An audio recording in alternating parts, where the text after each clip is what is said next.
Hey guys, it's me, my face.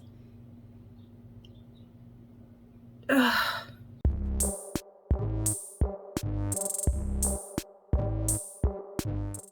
Today's Not Really a Happy Dance is brought to us by probably the pizza I ate yesterday that made me so sick. We're not going to jiggle around a lot. Stay calm. I have kind of a lot to get through this week. I don't know how that happened because I don't feel like I did much, but I did. And dang it, I'm going to show you. If you're new here, my name is Andrea, and this is a channel about cross-stitch and opinions, mental health, cats, beer, wine. Generally after that, more opinions. Did I mention cats? If you're a returning visitor, welcome back. The first thing I have to show you is Templar Prophecy. This is from Long Dog Samplers. And I just kind of filled in. I have this urge. What side are we on? I want to kind of get straight across all done so that I can move this up again and start, working further down. I've hit such a wall with what I've been working on this. I just feel like even when there's progress, there's no progress. So I believe I got most of his, I think this is his back end. Could be something else. I don't know. She hides things in here. And I also did a little more on his shield. And I think that's about it. I don't think I did any new backstitch for you to see. It's the backstitch that makes it cool. It's also the backstitch that makes me want to... Anyway, little progress. The next thing that I worked on is the Red House Sampler. This is from Teresa Miller. And I found it in Punch Needle and Primitive Stitcher, let's say spring. And I have made some good progress. I've made some personalization progress. But if I hadn't said anything, you probably would not have known. So I filled in the rest of the alphabet at the top. I've got the end of the alphabet here. And I started another row of these little flower motifs. The only thing I found is that I am one stitch down on that WXYZ, which makes it one stitch closer to the zigzaggy line, which I also finished. But it's not going to hurt the rest. There's nothing that needs to be fudged. Everything else is going to line up like normally. So I don't think it's a problem. Love how it is coming out. I was happy to start using that cherry cobbler last night because I really was kind of getting tired of timber. It's a great color and it's a good substitution for, again, whatever it is I'm substituting it out for. But there's a lot of it. There's a lot of it. Of course, coincidentally, this right here is the last stitch that I managed to put in before I got very, very ill last night. Very, very ill. It was ugly. The next thing that I worked on is Crow's Lullaby. This is from Primitive Hare. And we have a milestone. I finished the words. It only took me something like 2 years to just finish the single color words. There's still a lot more to stitch because now there's the whole bird motif and then the vine that goes up and that's fine. That's fine. We're doing that in black. We're not doing anything fancy. Of course, now that I say that out loud, I'm thinking, but I have all these nice colors. No. We're just stitching the thing. Just stitch the thing and get it done. I really like this pattern. Really want it to be finished. Andrea, just stitch the damn thing. So I'm hoping to be able to put some more time into this this week. I have kind of missed stitching on this. If I can get really close here. This is my mystery linen. I think it is actually maybe like curtain or upholstery material. I got this at Savers, which is kind of a thrift store around here. I have a metric ton of it that I got for way cheap. And it's not quite an even weave, but it's even enough for something like this, especially. It's a good thing about stitching primitive stuff is the evenness is not even a consideration. Sometimes it just looks better on uneven weave. This is just fine. The next thing that I want to talk about, not that I worked on it, but I'm going to talk about, is the Linen and Threads 2020 Mystery Sampler freebie thing. It's going to be a give up. I've gotten, this far. It really doesn't look bad. It doesn't. I don't go looking for it. I don't enjoy it when I'm stitching on it. I don't think I picked the best colors, or I think I kind of picked too many colors. I've seen a lot of people, their finished product, and they look so good in maybe only 1, 2, or 3 colors. So I'm going to say maybe someday this is going to be a restart. Different fabric, different threads, different me. I'm giving it up. So we will not be seeing this anytime again soon. I will reclaim the fabric and I can reclaim the scroll frames and we can start something new on it. The last thing that I worked on actually became a finish. It didn't just become a finish, it became a new pattern in the Etsy store. Go me. This is May I Be Happy. And honestly, this is a little mantra that my therapist told me that I should print out or write out and hang up somewhere that I can see it every day and that I will say it out loud every day. And I said, well, first of all, handwriting. No, we don't do that. You can't read my handwriting. I can't read my handwriting. And I have a printer that only works once every 8 months. So, dang it, I'm a stitcher. I'm gonna stitch this thing. And my original plan, this is something I am finding out as I design. My plan is that I wanted it in kind of a circular configuration because I wanted to do a hoop finish because it would be easy to hang up. It would be easy to put somewhere. That's not circular. It's not. It's not in any way, shape, or form circular. It's also not rectangular, and it is not in the shape of any standard frame. You're welcome. So I don't know what I'm going to do with it. I'll find something to do with it. It has to hang up somewhere. I promised her I would hang it up somewhere. So probably I think what I'm going to end up doing is stretching this over like a canvas. And maybe if that canvas is rectangular, I'll just do some sort of decorative doodah on the side. You know how far a decorative doodah can go. Like about that far.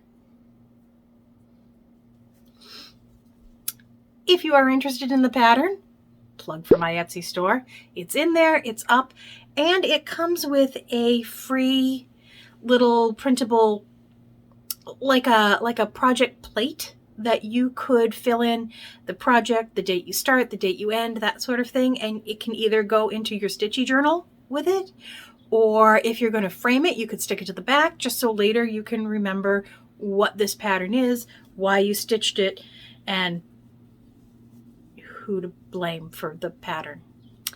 Pattern also works in Pattern Keeper. You get a version for that. Who doesn't love Pattern Keeper? So that is all the actual stitching I've done in the past couple of weeks. I did do a fair amount of designing, so not much I can show you, maybe just a little sneak peek. I think I have a good idea of, I don't want to call it a series, but maybe kind of a group of patterns that seem to go together. How is that not a series? I don't know. I'm just telling you where I'm at, kids. Just telling you where I'm at. The other thing I spent a little time on is I did some coffee tea dyeing, and I got a couple of pieces that came out really well. This is that mystery linen. Like I told you, the mystery linen. I have Gazangas. That's a place. It's not a Gonzaga. That's a... Either way, I have a lot of it. A lot of it. And it coffee tea dyes really nicely. This started out as just kind of a... Just like an off-white, kind of an eggshell color. And it just takes the coffee really well. I did not bake it. I just soaked it. Literally probably maybe 2-3 hours. I forget what I did. I feel like I started it at my lunchtime and maybe took it out after work, that kind of thing. So that came out nice. And then I have a piece of this, which I believe I am going to start. This started life, I think, as 20 count Ada, so it may be a little tighter now. And it may be big enough for, there is a Whistlestop. I want to say it was a charity, kind of, it wasn't a freebie. It was, you purchased it and the proceeds were going to, I want to say like an animal, not an animal rescue. Andrea, pull it together. Pull it together. It was to help out an animal. Guys, I will link it. I'm telling you. All I've had in the past like 24 hours now is egg noodles and some Cheerios, and that is not how Mama runs. It's not how Mama runs. Anyway, I think I am starting that pattern on this sometime this week. I received my Fat Quarter Shop Floss Frenzy for, this is April's? This is indeed April's. And this is Cranberry Woods. And I gotta tell you, these are up my alley. Look, coordinate with my hair and everything. Let us just spin through them. This is Red Pear. Williamsburg Red. Cranberry Ice. I think that might be, that's maybe a, if I just take this to my hairdresser, she'll yell at me. This is Boysenberry. Lancaster Red, which is not nearly as bright as what you're seeing there. And Rum Raisin, which is, that is a serious, that's closer to my, I'm into the Rum Raisin. I have to say, I think these monthly thread clubs have really been two of the best investments I have made. Between Fat Quarter Shop and the nest egg from Three Owl Threads, who doesn't want to do business with Trish anyway. Trisha. It has increased. I mean, I have a lot of threads. I have a lot of threads now. But I also, you know, I don't think there's been a single thing that I wanted to start that I couldn't start because I had either what I needed or something that I could sub it out for. And I just wouldn't have had this quantity of thread if I had even sat down to myself and said, you know, I'm going to buy 6 skeins a month, that kind of thing. I'd have gone out of my mind. I'd have been picking the wrong things. I'd have been agonizing over what these are good ideas. Fat Quarter Shop, Three Owl Threads.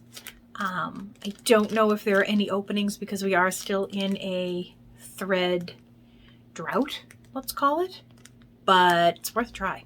You may have noticed that there are a lot of FLOSSTUBE channels that have taken to calling out smaller channels that have less than 1,000 subscribers. And while, you know, the whole point of being on YouTube is not necessarily your subscriber count. There are things that a larger, and I say larger, our largest FLOSSTUBE channels have like the most minuscule number of subscribers. It makes me crazy when I go to some videos and, you know, like there's kind of a big thing. It's not a big thing.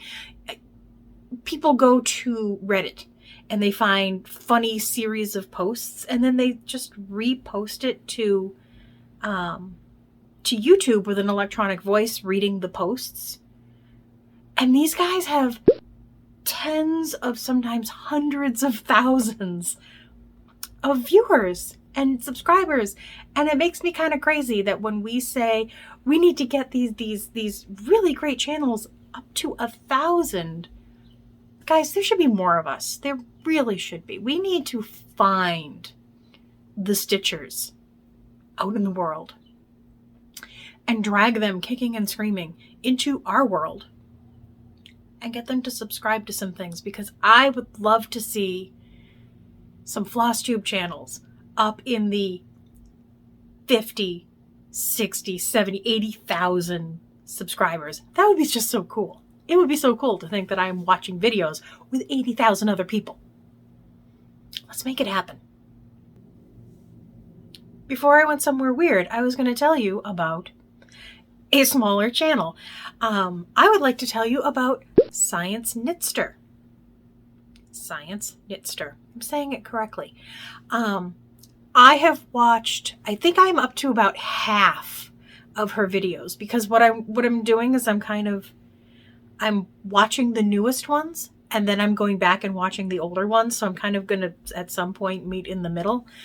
But I find her content a lot of fun to watch, very easy to watch. She's actually a professor, and so she knows how to present information, and that's very easy for me to watch. And her stitching is divine. It's lovely. She works on great projects, and she's interesting. And a lot of times she ends her videos with science facts. Who doesn't want science facts? Go and check her out. I am going to link her not just in the description below, but on my end cards. She will be there as my shout out, and you can click through and check her out.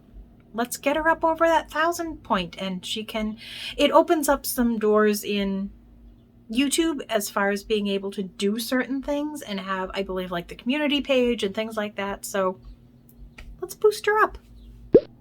As I mentioned a little earlier, I have been doing a fair amount of work in my Etsy store.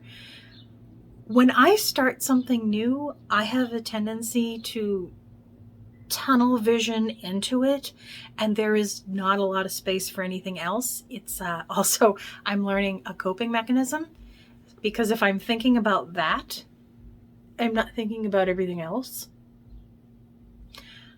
At least this coping mechanism could bring in a little money and just a little fun and a little creativity. And that's something that I've really been kind of craving for a long time, is an outlet for my own creativity.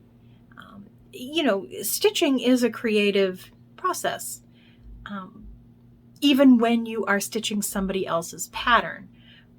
But there's nothing like getting your own vision out and into a pattern and then onto cloth and being able to see it for real, you know, without diving into a cesspool of self-doubt and paranoia.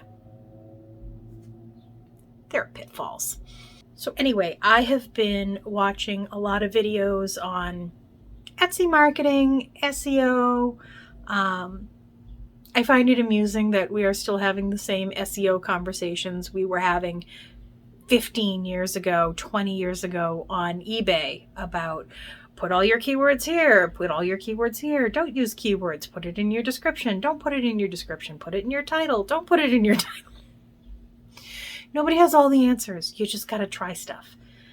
So that's what I've been doing is revising my listings, and I am working on getting some better pictures. I am getting over kind of my fear of photography. I don't know. It's not even a fear. It's anxiety when it comes to photography, because I will take 400 pictures of something and not like any of them, and then I'm just convinced that I can't do it. It's taking a picture of a thing that's literally sitting still. I'll figure it out. Eventually, I will figure it out. So I've been spending so much time kind of on the Etsy side of things and the design side of things that I have not been on Instagram. I have not been watching much FLOSSTUBE. I have, it's basically my regular job and then this job, and that's my day. Kind of the last thing I want to talk about is a decision that I made a couple of weeks ago. I decided to wean myself off of my Prozac, and I have, more than one reason to do that. And I did talk about it with my therapist, and I sent a message to my primary. I don't think I ever heard back from them. But I did slowly step down. I had been taking 40 milligrams a day, and then I went to 40 milligrams every 2 days, and then I went to 20 milligrams every 2 days, and then I kind of moved it to almost every 3 days, every 4 days, and that was only a couple of days just to kind of step down. So I am now, it's just me in here. This is my baseline is what I've rediscovered. I found one of the most frustrating, I have to say, I feel like I have done very well on Prozac, and I am not discounting the idea that I may go back on it at some point, whether it's sooner or later or what, because it has helped me survive a lot of the past few years. But surviving is not the same. Surviving is not my goal. Living a happy life, living a life that feels true is, I guess, my goal. And one of the problems I was having on Prozac is really an inability to cry. I could feel angry and frustrated and sad and upset, and it was like a sneeze that would never come out. So I could very calmly deal with a problem on the outside, but on the inside, I was still just shredding myself. And I didn't want to do that anymore, because I didn't feel like I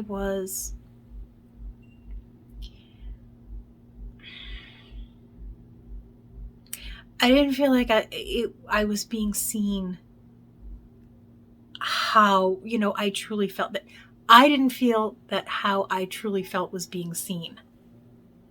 Putting the words in the right order makes a difference. And so now I'm kind of hoping that I can, my feelings can live a little closer to the surface, and we'll just see if I am at a point now where I am better at handling them and better at not dissolving into a little puddle on the floor, but at the same time, not sitting there like a block of ice. Ooh, there was a metaphor that the block of ice, the puddle on the floor. What do we need? There is no state of matter between solid and liquid, is there? Scienceknitster, help me out. My metaphor is suffering. So I think that's about it for me this week. I actually held up better than I thought I was going to. I was convinced that this was going to be me rapid fire talking and getting out of here in 10 minutes. And look at me, I have babbled on to the point that I had to start a new file. I forgot that I had wanted to start this video wishing everybody a happy Mother's Day. If you are celebrating, if this is a difficult day for you, I'm sorry. There are multiple reasons why this can be a difficult day. I know I have a tough time. I'm, without my mom. Mark's mother passed away as well. So we don't really have,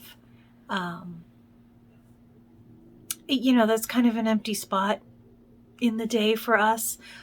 But we are surrounded by a lot of other mothers so that we can celebrate them. My sister-in-law is a mother. My sister is a mother. My nephew's girlfriend is now a new mother. And I'm just going to pull a picture of my divine boyfriend, Brad. He's divine. He's just... Look at him. Look at him. Oh my God. So again, happy Mother's Day to all. As always, guys, thank you so much for watching. Thank you for subscribing. Thank you for your likes and even your dislikes. And thank you so much for your comments. I read every single one of them, and they are so important to me. As are you. Thank you for being my community. Bye, guys.